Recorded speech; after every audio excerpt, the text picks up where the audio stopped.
বিসমিল্লাহির রহমানির রহিম। ঐতিহাসিক ৭ই নভেম্বর জাতীয় বিপ্লব ও সংহতি দিবসের ৫০ বৎসর পূর্তি উপলক্ষে বিএনপি আয়োজিত আজকের এই আলোচনা সভার সম্মানিত সভাপতি, বাংলাদেশ জাতীয়তাবাদী দল বিএনপির সম্মানিত মহাসচিব জনাব মির্জা ফখরুল ইসলাম আলমগীর, মঞ্চে উপস্থিত স্থায়ী কমিটির সম্মানিত সদস্যবৃন্দ, দেশ বরেণ্য এবং সিভিল সোসাইটির সম্মানিত আলোচকবৃন্দ, প্রতিনিধিবৃন্দ এবং সম্মেলন অনুষ্ঠানে উপস্থিত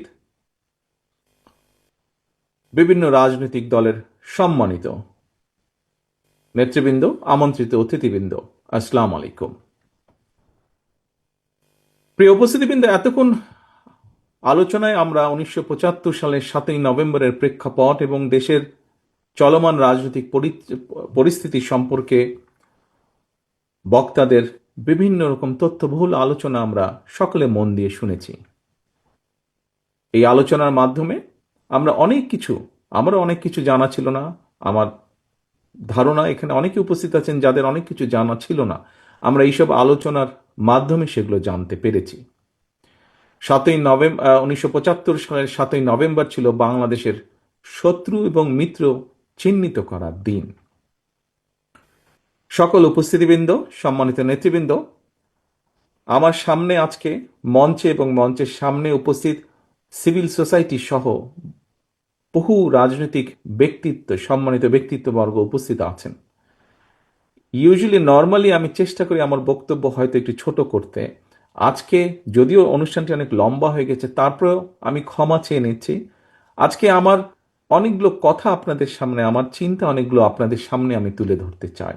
সেই জন্য যদিও বা বিরক্তির উদ্রেক হয়, তারপরেও আপনাদেরকে আমি বিনীতভাবে অনুরোধ করব যদি ধৈর্য সহকারে আমার কথাগুলো বলার সুযোগ আমাকে দেন। ধন্যবাদ।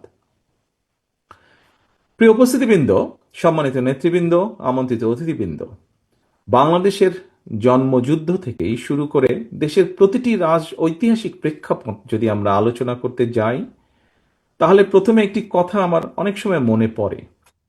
কথাটি অনেকটা এরকম: অতীত নিয়ে সবসময় পড়ে থাকলে এক চোখ অন্ধ, কিন্তু অতীতকে যদি আমরা ভুলে যাই তাহলে মনে হয় আমাদের দু চোখই অন্ধ। সুতরাং আমাদেরকে যেরকম সব সময় ইতিহাস চর্চায় থাকার মনে হয় দরকার নেই, অপরদিকে ভবিষ্যতের পথ চলাও ইতিহাস থেকে শিক্ষা গ্রহণ না করাটাও বোধহয় আরেকটি ঐতিহাসিক ভুল হতে পারে।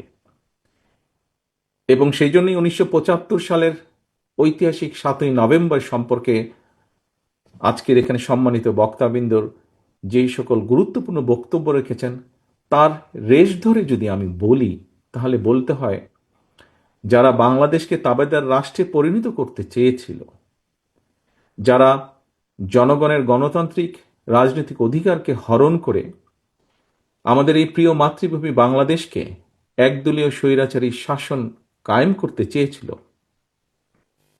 যারা দেশের শৌর্য, বীর্য, সাহস এবং সম্মানের প্রতীক বাংলাদেশ সেনাবাহিনীর গৌরবকে ভুলুণ্ঠিত করতে চেয়েছিল, ১৯৭৫ সালের ৭ই নভেম্বরের এই দিনে দেশপ্রেমিক সিপাহী জনতার ঐতিহাসিক বিপ্লবের মাধ্যমে তাদের পরাজয় ঘটেছে।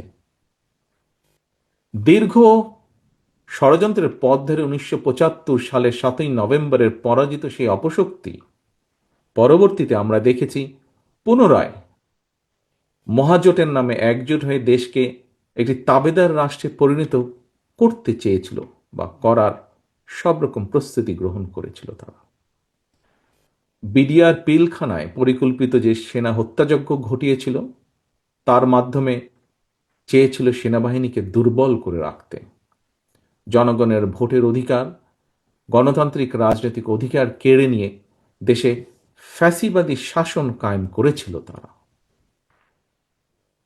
সম্মানিত উপস্থিতিবৃন্দ, হাজারো শহীদের আত্মত্যাগের মধ্য দিয়ে বীর জনতার গণ অভ্যুত্থানে দীর্ঘ ১.৫ দশকের বেশি সময় পর দেশ ফ্যাসিবাদ মুক্ত হয়েছে। আমরা যারা বিএনপি করি, আমরা মনে করি 1971 সালের যুদ্ধ ছিল স্বাধীনতা অর্জনের যুদ্ধ। 2024 ছিল দেশ এবং জনগণের স্বাধীনতা রক্ষার। সুতরাং ভবিষ্যতে, যা এখানে বহু বক্তা তাদের গুরুত্বপূর্ণ বক্তব্যে উল্লেখ করে গিয়েছেন, একই সাথে আমিও বলতে চাই, ভবিষ্যতে আর কেউ যাতে দেশ এবং জনগণের অধিকার হরণ করতে না পারে, দেশকে আবার তাবেদার রাষ্ট্রে পরিণত করতে না পারে, এটিই হোক আজ আমাদের এবারের 7ই নভেম্বরের প্রধান অঙ্গীকার বা শপথ। সম্মানিত উপস্থিতিবৃন্দ, এই অধিকার বা এই শপথ বা অঙ্গীকার বাস্তবায়নের জন্য প্রয়োজন জাতীয় ঐক্য। বাংলাদেশের আর্থ সামাজিক ভৌগোলিক রাজনৈতিক বাস্তবতায় জাতীয় ঐক্যকে যদি সমুন্নত রাখতে চাই আমরা, তাহলে আমাদেরকে 7ই নভেম্বরের মতন সিপাহী জনতার বিপ্লবের চেতনা মনে প্রাণে ধারণ করতে হবে। 1971 সালের স্বাধীনতা যুদ্ধ, 75-এর 7ই নভেম্বর তাবেদার অপশক্তির বিরুদ্ধে সিপাহী জনতার বিপ্লব, 90-এর স্বৈরাচার বিরোধী আন্দোলন, কিংবা 2024-এর ফ্যাসিবাদ বিরোধী গণ অভ্যুত্থান, এভাবে ইতিহাসের বিভিন্ন সময় প্রতিটি বিপ্লব কিংবা অভ্যুত্থানের একটাই আকাঙ্ক্ষা ছিল, এবং সেই আকাঙ্ক্ষা হল স্বাধীন বাংলাদেশে জনগণের রাজনৈতিক এবং অর্থনৈতিক অধিকার প্রতিষ্ঠা। সম্মানিত উপস্থিতিবৃন্দ, 1.5 দশকের ফ্যাসিবাদী চক্রের কবল থেকে দেশকে মুক্ত করতে গিয়েও অসংখ্য অগণিত মানুষ জীবন দিয়েছেন। মাত্র সেদিনের কথা, শুধুমাত্র জুলাই আগস্টেই শহীদ হয়েছেন 1,500-এরও বেশি মানুষ। ফ্যাসিবাদ পতনের আন্দোলনে ছাত্র জনতা, নারী পুরুষ, কৃষক শ্রমিক, সকল শ্রেণী পেশার মানুষ কেন রাজপথে সেদিন নেমে এসেছিলেন? আমাদের জানা থাকা দরকার, জনগণ কিন্তু রাষ্ট্র এবং রাজনীতিতে নিজেদের অধিকার প্রতিষ্ঠার জন্যই সেদিন রাজপথে নেমে এসেছিলেন। একজন রাজনৈতিক কর্মী হিসাবে আমি মনে করি, অবশ্যই কোনো একটি নির্দিষ্ট রাজনৈতিক দল বা গোষ্ঠীর অধিকার প্রতিষ্ঠা কিংবা রাজনৈতিক দর কষাকষির করার সুযোগ সৃষ্টি করে দেওয়ার জন্য হাজারো লাখো মানুষ রাজপথে জীবন বিলিয়ে দেয়নি।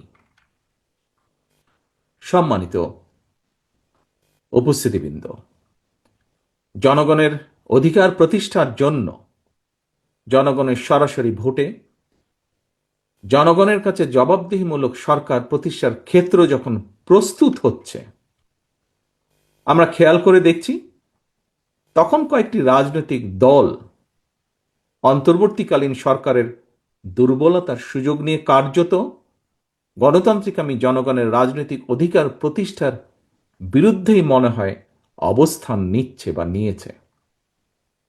আমি একজন রাজনৈতিক কর্মী হিসাবে আমার দলের পক্ষ থেকে আবারও ফ্যাসিবাদ বিরোধী আন্দোলনের সহযোগীদের, এখানে সেই সহযোগীদের, আমাদের আন্দোলনের রাজপথের বহু সহযোগী আজ উপস্থিত আছেন, সেই সহযোগীদের দৃষ্টি আকর্ষণ করে বলতে চাই, বর্তমান দুর্বল অন্তর্বর্তীকালীন সরকারকে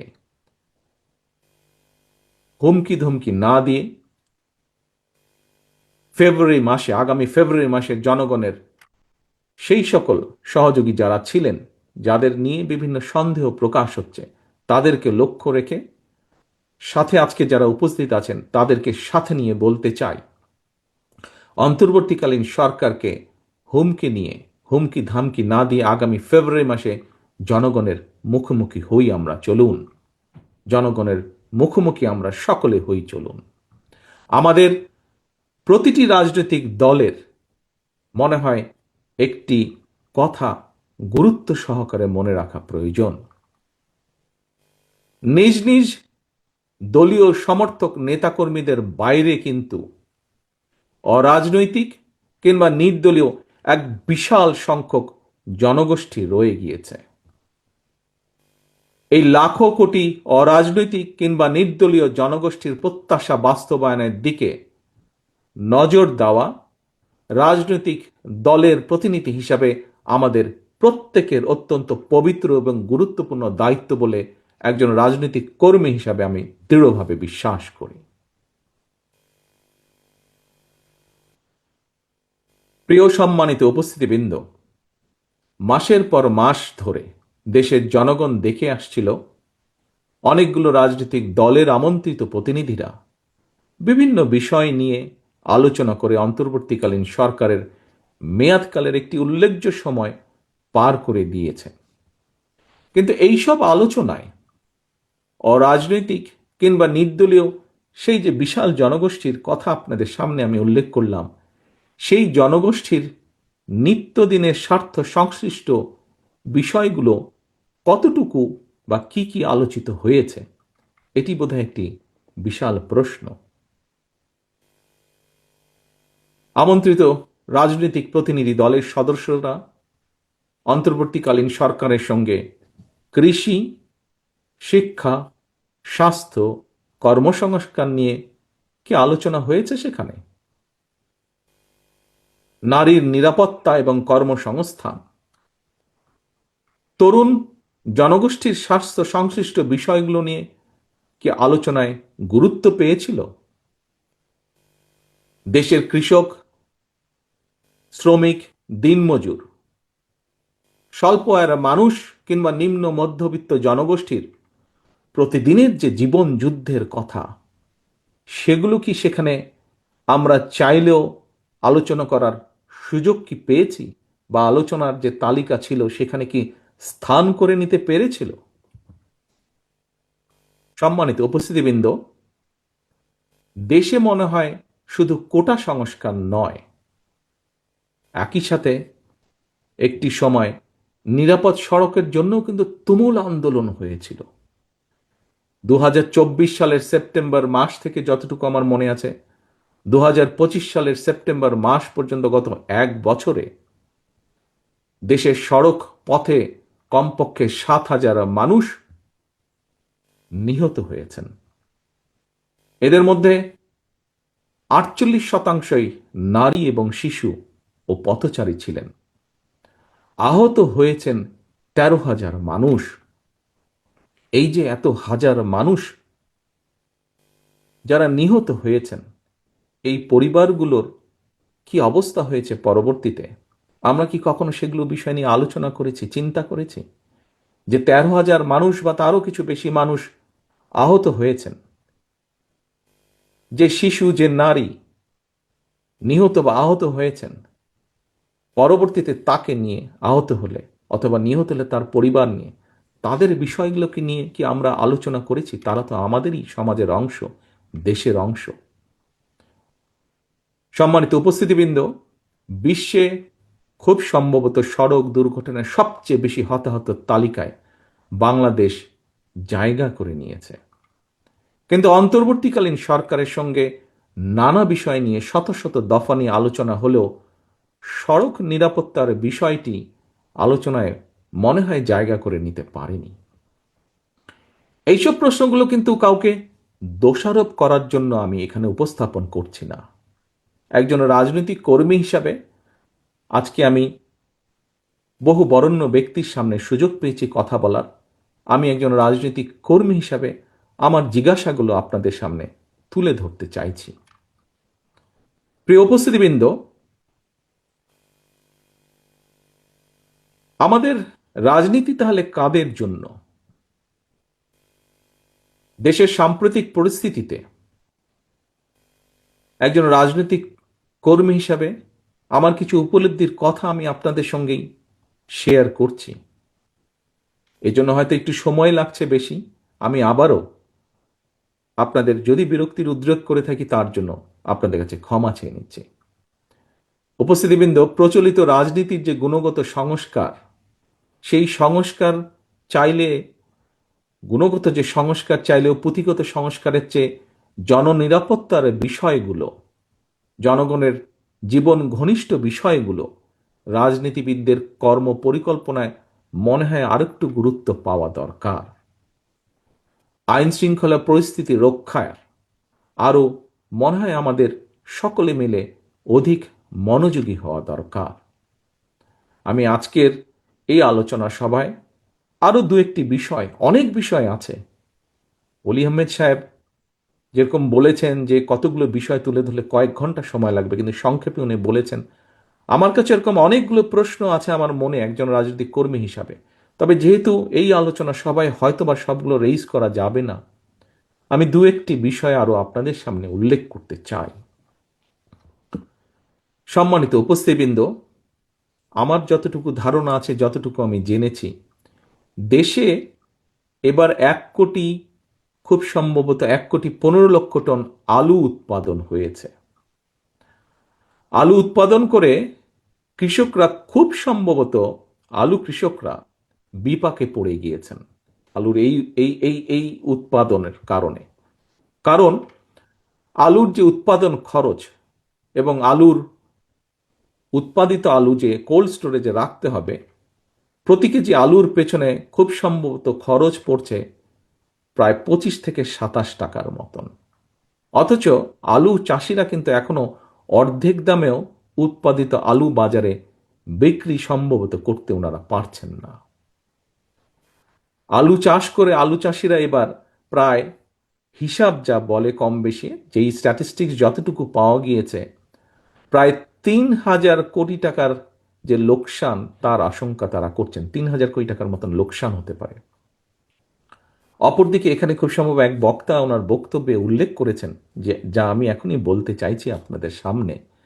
অপরদিকে আমরা দেখি যে দু একটি রাজনৈতিক দলের আবদার মেটাতে গিয়ে কথিত গণভোট যদি করতে হয়, রাষ্ট্রকে আলু চাষিদের যে 3,000 কোটি টাকা পরিমাণের গড়ছা, এই কথিত গণভোট করতে হলে রাষ্ট্রকে প্রায় সমপরিমাণের টাকা গচ্ছা দিতে হবে। প্রিয় উপস্থিতিবৃন্দ, এমন পরিস্থিতিতে লোকসানের মুখোমুখি এইসব আলু চাষিদের কাছে এই সময় গণভোটের চেয়ে মনে হয় আলুর ন্যায্য মূল্য পাওয়াটা অনেক বেশি গুরুত্বপূর্ণ। দেশবাসীর ভাবনার জন্য আমি এই প্রসঙ্গটি উপস্থাপন করলাম। এখানে মিডিয়ার ভাইরা আছেন, ওনারা যদি আমাকে সহযোগিতা করেন তাহলে আমার এই প্রসঙ্গটি আমি দেশবাসীর কাছে ওনাদের মাধ্যমে উপস্থাপনের জন্য রেখে গেলাম। একই সাথে একইভাবে যে সকল সম্মানিত উপস্থিতিবৃন্দ, আমন্ত্রিত অতিথিবৃন্দ আছেন, তাদের কাছে আমি এটি রেখে গেলাম। এরপরে উপস্থিতিবৃন্দ, আমি আরেকটি বিষয় আপনাদের সামনে তুলে ধরতে চাই। এটিও, এখান থেকে মিটিং শেষ করে আপনারা ঘরে ফিরে যাবেন এবং ঘরে ফিরে গিয়ে নিশ্চয়ই আপনারা এখানে 4 ঘন্টা ধরে আছেন, কিছুটা ক্ষুধার্ত, কাজে আপনারা যাই মোটামুটি খান না কেন, আমি যে বিষয়টি এখানে উল্লেখ করব সেটি তার সাথে রিলেটেড বা সেটি সম্পর্কিত। কি সেটি? এবার আমি আসি পেঁয়াজ উৎপাদন প্রসঙ্গে। উপস্থিতিবৃন্দ, আমি যতটুকু জানি, আমার পক্ষে যতটুকু সম্ভব হয়েছে, দেশে চাহিদার যে পরিমাণ পেঁয়াজের চাহিদা বা যে পরিমাণ উৎপাদন হয়, আমাদের কৃষকদের কম বেশি মোটামুটি সক্ষমতা রয়েছে, যদি তাদেরকে সহযোগিতা করা হয় বিভিন্নভাবে, সক্ষমতা রয়েছে মোটামুটিভাবে আমাদের যেটা ডিমান্ড রিকোয়ারমেন্ট সেটি উৎপাদন করার। তবে দেশে পেঁয়াজ সুষ্ঠুভাবে সংরক্ষণ করার কোনো ব্যবস্থা সেভাবে না থাকে, অর্থাৎ কোল্ড স্টোরেজ না থাকায় আমাদেরকে প্রতি বছর পেঁয়াজের জন্য নির্ভর করতে হয়, আমদানি করতে হয়, পেঁয়াজ আমদানির উপর নির্ভর করতে হয় আমাদের। আমার কাছে মনে হয়েছে জনগণের হাজার হাজার কোটি টাকা ব্যয় করে কথিত গণভোট উৎপাদনের চেয়ে সেই টাকায় পেঁয়াজ সংরক্ষকান বা কোল্ড স্টোরেজ যদি স্থাপন করা হয়, এটা বোধহয় কৃষকদের কাছে গণভোটের চেয়ে অনেক বেশি গ্রহণযোগ্য হবে। তবে সবচেয়ে কষ্ট বা আনফর্চুনেট ব্যাপার হচ্ছে, পেঁয়াজ কৃষক বলুন বা অন্য যেই কৃষকের কথাই বলুন না কেন, তাদের কথাগুলো যেরকম তাদের বলার জায়গা নেই, এই মুহূর্তে তাদের হয়ে কথাগুলো তুলে ধরারও বোধহয় কোনো জায়গা নেই। ভেরি আনফর্চুনেট যেটি। উপস্থিতিবৃন্দ, সম্মানিত নেতৃবৃন্দ, বরেণ্য ব্যক্তিবর্গ, বর্তমানে দেশে গার্মেন্ট শিল্প থেকে শুরু করে বিভিন্ন সেক্টরে কর্মজীবী নারীর সংখ্যা যতটুকু আমার ধারণা আছে 2 কোটিরও বেশি। এত অধিক সংখ্যক নারী যদি 8 ঘন্টার পরিবর্তে 5 ঘন্টা কাজ করতে বাধ্য হয়, তাহলে তাদের বাকি কর্মঘণ্টার টাকাটা কে দিবে? এটি একটি বিরাট প্রশ্ন। নারীর কর্মঘণ্টা কমানোর কথা বলে চাকরিদাতাদেরকে কি কৌশলে নারীদেরকে চাকরি না দেওয়ার জন্য কি উৎসাহিত করা হচ্ছে না? আমি যতটুকু জেনেছি, এই কথাটি প্রকাশিত হওয়ার পরে দেশের নারী সমাজ, যারা বিভিন্নভাবে কর্মসংস্থানের সাথে সংশ্লিষ্ট আছেন, সেটি গার্মেন্টস হোক বা বিভিন্ন সেক্টরেই হোক, তাদের মধ্যে একটি আতঙ্ক ছড়িয়ে পড়ছে। প্রিয় সম্মানিত উপস্থিতিবৃন্দ, মানুষ যখন কর্মহীন হয়ে পড়ছে, এমন পরিস্থিতিতে কর্মজীবী নারীদের মনে ছড়িয়ে পড়া যে চাকরির সংকোচনের আতঙ্ক, এটা বোধহয় অনেক বেশি গণভোটের চেয়ে দরকার, অনেক বেশি তাদেরকে আশ্বস্ত করা যে তাদের এই আতঙ্কিত হবার কোনো কারণ নেই। তাদের কাছে এই আতঙ্কটি বোধহয় গণভোটের চেয়ে অনেক বেশি গুরুত্বপূর্ণ মনে হয়। এই আতঙ্ক কাটানোটাও গুরুত্বপূর্ণ। উপস্থিতিবৃন্দ, দেশে বেকারত্বের হার বেড়েই চলেছে। পত্রিকার পাতা খুললেই এরকম সংবাদ প্রায়শই আমাদের চোখে পড়ে। টিভি টকশো খুললেই এই ধরনের কথাবার্তা অনেক টকশোতে অংশগ্রহণকারী ব্যক্তির কাছ থেকে আমরা জানতে পারি। সম্প্রতি একটি বেসরকারি গবেষণা প্রতিষ্ঠানের রিপোর্টে বলা হয়েছে, দেশে বর্তমানে দারিদ্র্যের হার 28% এবং আরও 18% মানুষ যে কোনো সময় গরিব হওয়ার ঝুঁকিতে রয়েছেন। স্ট্যান্ডার্ড অনুযায়ী যেই স্কেলের নিচে গেলে গরিব বলে একজন মানুষকে মনে করা হয়, এরকম 18% মানুষ সেই ঝুঁকিতে রয়েছেন। দেশে শিক্ষিতদের মধ্যে বেকারত্বের হার বেড়েই চলেছে। দেশে উচ্চ মাধ্যমিক এবং গ্র্যাজুয়েট ডিগ্রিধারী প্রতি 5 জনের মধ্যে একজন বেকার। আজকের আমাদের এই অনুষ্ঠানের মধ্যে খুব সম্ভবত গার্মেন্ট শিল্পের সাথে জড়িত এরকম কয়েকজন ব্যক্তি উপস্থিত আছেন। সম্প্রতি বিজিএমই জানিয়েছে, গত 14 মাসে সাভার, গাজীপুর, চট্টগ্রাম, নারায়ণগঞ্জ, মঞ্চেও একজন উপস্থিত আছেন এই ব্যাপারে, যার খুব ভালো ধারণা আছে, আমাদের স্থায়ী কমিটির সদস্য জনাব আমির খসরু সাহেব। যে কথাটি বলছিলাম আমি, যে গত 14 মাসে সাভার, গাজীপুর, চট্টগ্রাম, নারায়ণগঞ্জ, নরসিংদীতে কমপক্ষে 300-তেরও বেশি পোশাক কারখানা বন্ধ হয়ে গিয়েছে। আমাদের মাঝে, শ্রোতাদের মাঝে সাকি সাহেব আছেন, উনি এই বিষয়টি উপস্থিত আছেন, উনিও এই বিষয়টি আমার ধারণা খুব ভালোভাবে জানেন, কারণ উনি ওই শ্রমিক রাজনীতির সাথে কম বেশি ইনভলভ আছেন। এই যে প্রায় 300-র বেশি, 350-র বেশি, বরং আমি বলবো 300 নয়, 350-র বেশি পোশাক কারখানা বন্ধ হয়ে গিয়েছে এবং এই বন্ধ হয়ে যাওয়া কারখানার সাথে কারণে 1,20,000-এর মতন শ্রমিক কর্মহীন হয়ে পড়েছেন। সম্মানিত উপস্থিতিবৃন্দ, কর্মহীন এই মানুষগুলোর কাছে রাষ্ট্রের হাজার টাকা ব্যয় করে কথিত গণভোটের চাইতে নিশ্চয়ই একটি চাকরি কি বেশি জরুরি নয়? আমার নর্মাল কমন সেন্স তাই বলে। যে কোনো একজন স্বাভাবিক মানুষের কমন সেন্স তাই বলবে যে হাজার হাজার কোটি টাকা খরচ করে কথিত গণভোটের চেয়ে চাকরিহারা একজন ব্যক্তি মানুষের কাছে সবচেয়ে বেশি প্রায়োরিটি হচ্ছে একটি চাকরি বা একটি কর্মসংস্থান। আনফর্চুনেটলি মাসের পর মাস রাষ্ট্র মেরামতের নানা উপাদান নিয়ে আমরা আলোচনা করেছি, কিন্তু রাষ্ট্রের লক্ষ লক্ষ বেকারদের কর্মসংস্থান নিয়ে আলোচনার জন্য একটি দফা বা একটি দিনও আমরা নির্ধারণ করিনি বা করতে পারিনি। সম্মানিত নেতৃবৃন্দ, বিশিষ্ট উপস্থিত ব্যক্তিবর্গ, দীর্ঘ ১.৫ দশকের ফ্যাসিবাদী শাসন আমলে দেশের শিক্ষা ব্যবস্থাকে সম্পূর্ণভাবে পরিকল্পিতভাবে ধ্বংস করে দেওয়া হয়েছিল। এত সংস্কার কমিটি হলো, অথচ একটি শিক্ষা সংস্কার কমিটি কিন্তু করা হলো না। শিক্ষা ব্যবস্থা বিপর্যয়ের একটি ছোট্ট দিক, কিন্তু আমার দৃষ্টিতে অসম্ভব অসম্ভব গুরুত্বপূর্ণ একটি দিক আপনাদের সামনে আজকের এই আলোচনা সভায় আমি উপস্থাপন করতে চাই।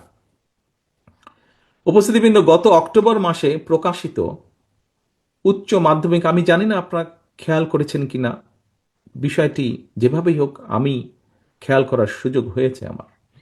গত অক্টোবর মাসে প্রকাশিত উচ্চ মাধ্যমিক পরীক্ষার ফলাফলে যদি আমরা বিবেচনা করি, আমরা দেখব 2025 সালে উচ্চ মাধ্যমিক পরীক্ষায় পাশের হার ছিল সর্বনিম্ন। শুধু তাই নয়, আমরা যদি আরেকটি জিনিস খেয়াল করি, সবগুলো যদি বিবেচনা করি, দেশে 200টিরই বেশি শিক্ষা প্রতিষ্ঠান যেখানে একজন শিক্ষার্থীও পাশ করেনি। এটি তো গেল একটি দিক। এর ভিতরে আরেকটি অত্যন্ত ডেঞ্জারাস বিষয়, খুব অ্যালার্মিং একটি বিষয় আপনাদের সামনে আমি এখন উপস্থাপন করতে চাই।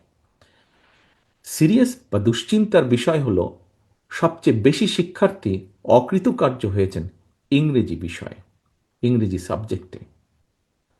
9টি সাধারণ শিক্ষা বোর্ডের অধীনে 1/3 বেশি শিক্ষার্থী ইংরেজি সাবজেক্টে পাশ করেননি বা করতে পারেননি। উপস্থিতিবৃন্দ, ইংরেজির পরে সবচেয়ে বেশি সংখ্যক শিক্ষার্থী যেটিতে অকৃতকার্য হয়েছেন সেটি হচ্ছে তথ্য প্রযুক্তি, অর্থাৎ আইসিটি। এই বিষয়ে অকৃতকার্য হয়েছেন। ইংরেজি এবং আইসিটির মতন এমন গুরুত্বপূর্ণ দুটি বিষয় এভাবে অকৃতকার্য হতে থাকলে বর্তমানে এই এআই যুগের এই প্রতিযোগিতামূলক বিশ্বে একটা জাতি হিসাবে আমরা কিভাবে সম্মান এবং মর্যাদার সঙ্গে টিকে থাকবো বা থাকা সম্ভব, আমার মনে হয় এই বিষয়টি এখানে আমরা যারা ঘরে উপস্থিত আছি, বিশেষ করে যারা আমরা জনগণকে সামনে রেখে জনগণের জন্য রাজনীতি করি, আমাদের প্রত্যেকটি মানুষকে অত্যন্ত সিরিয়াসলি বোধহয় চিন্তা করা প্রয়োজন। বর্তমান গ্লোবাল ভিলেজে শিক্ষা দীক্ষায় টিকে থাকতে হলে আমাদেরকে তথাকথিত গণভোট নিয়ে গবেষণার পরিবর্তে আমার কাছে মনে হয় শিক্ষা সংস্কার নিয়ে গবেষণা করা বোধহয় অনেক অনেক বেশি জরুরি প্রয়োজন। সম্মানিত উপস্থিতিবৃন্দ, পলাতক লুটেরা বাহিনীর বেপরোয়া লুটপাটের পর দেশের ব্যাংকিং সেক্টর এখনো খুব সম্ভবত, যতটুকু পত্রপত্রিকার খবরে দেখছি, অবশ্যই ঘুরে দাঁড়াতে পারেনি। দেশের মনে হয় কমপক্ষে 24টি ব্যাংক এখনো মূলধন ঘাটতিতে পড়ে রয়েছে বা পড়েছে। আমি এখানে কতগুলো বিষয়, কতগুলো কনসার্ন আমি আপনাদের সামনে তুলে ধরছি। কাউকে কোনো রকম ভয় দেখাতে চাইছি না আমি, বাট একজন রাজনৈতিক কর্মী হিসেবে আমার কতগুলো কনসার্ন আমি আপনাদের সামনে তুলে ধরতে চাইছি। উপস্থিতিবৃন্দ, দেশের অর্থনৈতিক পরিস্থিতি আমরা কম বেশি যদি সকল কিছু বিবেচনা করি, কম বেশি দিনে দিনে নাজুক হয়ে উঠছে। জিডিপি, যে জিডিপি নিয়ে আমরা বিগত সময়ে শুনেছি, স্বৈরাচারের সময় শুনেছি অনেক বড় বড় কথা, সেটি যে একটি ফাঁপা বেলুন ছিল, এটি প্রকাশিত হয়ে গিয়েছে। সেই জিডিপি প্রবৃদ্ধির হার মোটেও আশা অনুরূপ নয়। 2006 সালে বিএনপি সরকার যখন তত্ত্বাবধায়ক সরকারের কাছে রাষ্ট্র ক্ষমতা হস্তান্তর করেছিল, সেই সময় জিডিপির হার ছিল অলমোস্ট 7 পয়েন্টের কাছাকাছি। এরপরে যত সময় পার হয়েছে, কোনো লুটেরা সরকারের সময় লুট হয়েছে, সেই লুট তারাজ দুর্নীতি সবকিছু আনপ্ল্যান অপশাসন কুশাসনের কারণে বিএনপি রেখে যাওয়া সেই অলমোস্ট প্রায় 7%, 6.8 থেকে 7%-এর যে জিডিপি বিএনপি রেখে এসেছিল, সেটি অতিক্রম করা সম্ভব হয়নি। এবং সবচেয়ে আশঙ্কার বিষয় হচ্ছে 200 মিলিয়ন বা 20 কোটি মানুষের দেশে এই মুহূর্তে যেই জিডিপি বিএনপি রেখে এসেছিল অলমোস্ট 6%, এখন প্রেডিকশন হচ্ছে এই নেক্সট ইয়ারে প্রেডিকশন হচ্ছে জিডিপি 4% উপরে কোনোভাবেই যাচ্ছে না, বরং কিছুটা হলেও 4% কম থাকছে। এখানে বহু ব্যবসায়ী আছেন সহ বহু মানুষ আমরা উপস্থিত আছি। এই বিষয়গুলো মনে হয় আমাদের চিন্তা করা অত্যন্ত অত্যন্ত প্রয়োজন। এই 20 কোটি মানুষকে যদি বাঁচিয়ে রাখতে হয়, দেশকে যদি সামনে এগিয়ে নিতে হয়। উপস্থিতিবৃন্দ, আমি জানি আমার বক্তব্য লম্বা হয়ে যাচ্ছে, আমি সংক্ষিপ্ত করে আনছি আমার বক্তব্য। উপস্থিতিবৃন্দ, রফতানি আয় এবং রেমিটেন্স দেশে এই মুহূর্তে এই দুটি খাতই দেশের অর্থনীতির প্রধান ভরসার খাত। গত কয়েক মাসেও যদি আপনারা দেখেন স্ট্যাটিস্টিকগুলো, রফতানি খাতেও কিন্তু কিছুটা নেতিবাচক পরিস্থিতি সৃষ্টি হয়েছে বিভিন্ন ক্ষেত্রে। দেশের ব্যবসায়ী সমাজ এবং বিদেশে বাংলাদেশের উন্নয়ন সহযোগী যারা আছেন, তারা বলছেন দেশের অর্থনীতিকে ঘুরে দাঁড়াতে হলে অবশ্যই প্রয়োজন জনগণের ভোটে একটি নির্বাচিত স্থিতিশীল সরকার। কয়েকদিন আগে আন্তর্জাতিক অর্থনৈতিক সংস্থা স্রেফ ডাইরেক্ট পরিষ্কার বলে দিয়েছে যে নির্বাচিত সরকার ছাড়া তারা তাদের অর্থ সংস্থান ফান্ড রিলিজ তারা করবে না। কিন্তু আমরা দেখছি এই মুহূর্তে কোনো কোনো রাজনৈতিক দল নানা শর্ত দিয়ে, যেখানে অর্থনীতির এই অবস্থা, যেখানে বেকার সমস্যার এই অবস্থা, যেখানে প্রত্যেকটি সবকিছু ভেঙে পড়ছে, মাহফুজুল্লাহ সাহেব ওনার বক্তব্যে আরও কয়েকটি সেক্টরের কথা উনি উল্লেখ করে গিয়েছেন। আমরা দেখছি নানা শর্ত জুড়ে দিয়ে কিছু রাজনৈতিক দল, সেই যে প্রথমে বলেছিলাম আজকে যারা আমরা রাজপথের সঙ্গীরা বসে আছি, কেউ হয়তো রাজপথের সঙ্গী ছিল, সেরকম কিছু দলকে আমরা দেখছি বর্তমানে বিভিন্ন শর্ত দিয়ে জাতীয় নির্বাচন অনুষ্ঠান বাধা সৃষ্টি করতে চাইছে। জাতীয় নির্বাচন অনুষ্ঠান নিয়ে জটিলতা সৃষ্টির অর্থ একদিকে নির্বাচন না করেই হয়তো রাষ্ট্রের খবরদারির সুযোগ গ্রহণ করা, অপরদিকে রাজনীতিভাবে যদি বলতে হয় পরিষ্কারভাবে যা দিবালকের মতন পরিষ্কার, অপরদিকে পতিত পরাজিত পলাতক স্বৈরাচারের পুনর্বাসনের পথকে সুগম করে দেওয়া। পলাতক স্বৈরাচারের সহযোগীরা গত কয়েকদিনে আমরা দেখছি খোদ রাজধানীতে যেভাবে আগুন সন্ত্রাস চালিয়েছে, ফ্যাসিবাদী বিরোধী শক্তির করণীয় সম্পর্কে এটা একটা সতর্ক বার্তা হতে পারে বলে আমার কাছে মনে হয়। এখনই সবার কাছে স্পষ্ট, ফ্যাসিবাদ বিরোধী আন্দোলনে একটা দল ফ্যাসিবাদের নিষ্ঠুরতা থেকে নিজেদেরকে বাঁচাতে গিয়ে, যেটি তাদের বিভিন্ন পর্যায়ের নেতৃবৃন্দ অনেক সময় বিভিন্ন জায়গায় উল্লেখ করেছে, যে নিজেদেরকে বাঁচাতে গিয়ে তারা ফ্যাসিবাদের ছাতার নিচে আশ্রয় নেওয়ার কৌশল অবলম্বন করেছিল। সম্মানিত উপস্থিতিবৃন্দ, বর্তমান পরিবর্তিত পরিস্থিতিতে সেই পতিত পরাজিত পলাতক স্বৈরাচার একইভাবে ফ্যাসিবাদ বিরোধী আন্দোলনে থাকা সেই দলটির ছাতার নিচে আশ্রয় নিয়েছে কিনা মনে হয় এটি আমাদের সকলের দেখার বা ভাবার সময় এসছে। গণভোটের আড়ালে পতিত পরাজিত পলাতক অপশক্তিকে রাষ্ট্র রাজনীতিতে পুনর্বাসনের সুযোগ করে দেয়া হচ্ছে কিনা, আমি এই ব্যাপারে মিডিয়ার ভাইদের মাধ্যমে, সম্মানিত আলোচকবৃন্দের মাধ্যমে, সম্মানিত রাজনৈতিক বরেণ্য ব্যক্তির মাধ্যমে, সিভিল সোসাইটির ব্যক্তিদের মাধ্যমে সকলকে এই ব্যাপারে সতর্ক দৃষ্টি রাখার জন্য দেশের গণতান্ত্রিক আমি জনগণের প্রতি আহ্বান জানাই। সম্মানিত উপস্থিতিবৃন্দ, স্বল্প মেয়াদে অন্তর্বর্তীকালীন সরকারের কাছে জনগণের সকল ক্ষেত্রে সার্বিক সফলতা আশা, জনগণ সকল ক্ষেত্রে সার্বিক সফলতা আশা করে না। এটি অন্তর্বর্তীকালীন সরকারের প্রধান দায়িত্ব নয়। অন্তর্বর্তীকালীন সরকার দেশে আগামী ফেব্রুয়ারি মাসে জাতীয় নির্বাচন অনুষ্ঠানের সময় নির্ধারণ করেছে। এখন সরকারকেই সিদ্ধান্ত নিতে হবে তারা কি একটি রাজনৈতিক দলের আকাঙ্ক্ষা বাস্তবায়ন করবে, নাকি দেশের গণতান্ত্রিক আমি জনগণের কাছে জবাবদিহিমূলক একটি সরকার প্রতিষ্ঠার লক্ষ্যে ফেব্রুয়ারির জাতীয় নির্বাচনকে অগ্রাধিকার বা প্রায়োরিটি তারা দেবে? রাজপথের আন্দোলনের সকল সঙ্গীদের দৃষ্টি আকর্ষণ করে বলতে চাই, এই কথাটি আমি আগেও বলেছিলাম, আজও আবার আপনাদের সামনে আমি তুলে ধরতে চাই। উত্তর কোরিয়ার সংবিধানে লেখা রয়েছে democratic people's republic of Korea. প্রিয় উপস্থিতিবৃন্দ, সম্মানিত নেতৃবৃন্দ, সংবিধানে লেখা থাকলেই সবকিছু কি নিশ্চিত হয়ে যায়? হয়তো হয়ে যায় না। বাংলাদেশের ইতিহাস কিন্তু তাই বলে কম বেশি। আসলে সবার আগে প্রয়োজন রাষ্ট্র রাজনীতি সম্পর্কে, প্রয়োজন মানসিকতার পরিবর্তন, প্রয়োজন রাজনৈতিক সমঝোতার, প্রয়োজন গণতান্ত্রিক মানসিকতার, সর্বোপরি প্রয়োজন দেশপ্রেম এবং জাতীয় ঐক্য। দেশ এবং জনগণের বৃহত্তর স্বার্থে দেশের সবচেয়ে জনপ্রিয় এবং জনসমর্থিত দল হওয়া সত্ত্বেও ফ্যাসিবাদ বিরোধী জাতীয় ঐক্য অটুট রাখার ব্যাপারে বিএনপি সর্বোচ্চ ছাড় দিয়েছে। সম্মানিত উপস্থিতিবৃন্দ, এটি কথার কথা নয়, এটি প্রমাণিত। 2 এবং 2 যেমন 4 হয় যোগফল, এটিও প্রমাণিত। আমরা যদি কাগজপত্রগুলো দেখি তাহলে দেখব বিএনপি সর্বোচ্চ ছাড় দিয়েছে।